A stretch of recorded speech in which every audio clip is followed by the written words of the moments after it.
بسم الله الرحمن الرحيم، ازيكم يا احلى متابعين. طبعا احنا عملنا فيديو للفسيخ قبل كده. تعالوا بقى هنفتح على الفسيخ مع بعض ونشوف الفسيخ بتاعنا بعد 15 يوم بقى عامل ازاي. والله واحنا لسه بنفتح على الفسيخ كده الريحة مقابلانا ما شاء الله، على الواحد عايز ياكل الفسيخ من قبل ما يفتح عليه. قلنا احنا لما بنعمل الحاجة في البيت بتبقى نظيفة وجميلة وضامنينها. واحنا لما هنكمل الفيديو مع بعض هتشوفوا الفسيخ، وكل ما هتجربي في البيت الحاجة بإيديكي هتستغني عن ان انت تشتريها من بره، وفي نفس الوقت الأسعار بتبقى معاكي أرخص من بره بكتير. بسم الله ما شاء الله، بسم الله. اهوت يا حبايب قلبي،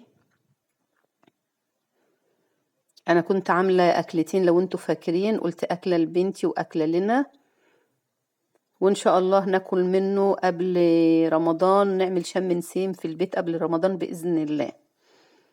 ما شاء الله والله شكل وريحه، وان شاء الله يبقى طعم حاجه ما فيش بعد كده.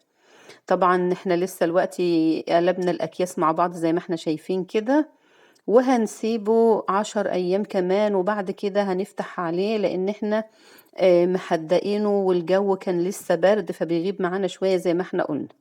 بنقلب الأكياس وبنجيب الكيس اللي كان في الأرضية العلبة، رفعناه فوق ونزلنا الكيس التاني تحت، وهنرجع نقفل عليه يا حبايبي وهنسيبه 10 أيام زي ما احنا قلنا. وبعد كده إن شاء الله ناخد منه ونعين أكلة في الفريزر، ناكلها قبل رمضان بإذن الله زي ما قلنا. والأكلة التانية هنوديها لبنتنا. اهوت يا حبايبي بعد 10 أيام ما شاء الله. طبعا عشان لو في حاجة في الفسيخ من فوق ما طلهاش الملح، احنا كده بنقلب الكيس زي ما احنا شفنا عشان الملح يبقى طايل الفسيخ من فوق ومن تحت، ويبقى كل الحوض مساوي بعضه، ما يبقاش عندنا الفسيخ اللي على الوش عادب ملح واللي تحت مملح قوي. عشان كده احنا بنقلبه زي ما احنا شفنا. اهوت يا حبايبي المية طبعا اللي بتطلع منه ويا الملح والكركم والزيت، ما شاء الله ما شاء الله. خلوا الفسيخ كله حدق واحد وشكل واحد ومستوي بسم الله ما شاء الله زي الزبدة في ايدينا. والله الريحة لوحدها بسم الله ما شاء الله يعني مبشرة بإن ما شاء الله ما شاء الله ولا أجدع فسخنجي احنا بنجيب منه الفسيخ، لا اللي في البيت بسم الله ما شاء الله حاجة تانية. شايفين الفسيخة في ايدينا طرية وجميلة وزي العسل في ايدينا ازاي. هنطلعه بقى من المية بالملح دي عشان الحدق بتاعه ما يبقاش عالي قوي. ولو عايزة تعيني جزء في التلاجة بتعينيه بعد ما بتصفيه من المية اللي احنا شايفينها ديت يا حبايبي. ممكن يقعد معاكي 6 شهور في الفريزر ما بيجراش له اي حاجة.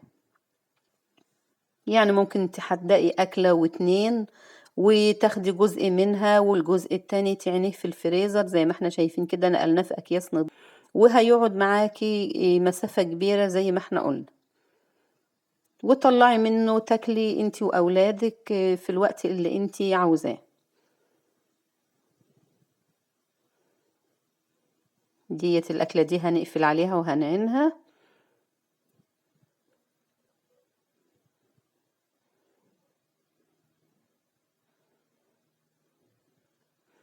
وهنشوف الاكلة التانية مع بعض. لو انتوا فاكرين في الفيديو اللي قبل كده احنا كنا عاملين اكلتين، دي كده خلاص بقت تمام. دي الأكلة التانية اهيت، والله ما شاء الله الاتنين أحلى من بعض والفسيخ مستوي وجميل.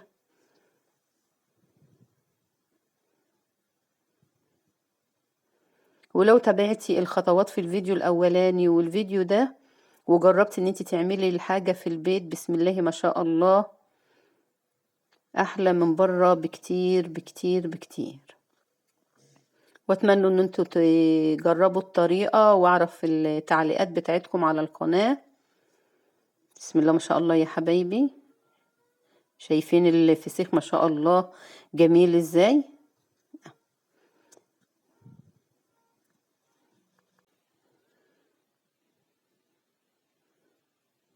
ما شاء الله. هناخد بقى من الأكلة بتاعتنا ديت على قد أكلنا زي ما احنا قلنا، وهنعين الباقي في الفريزر.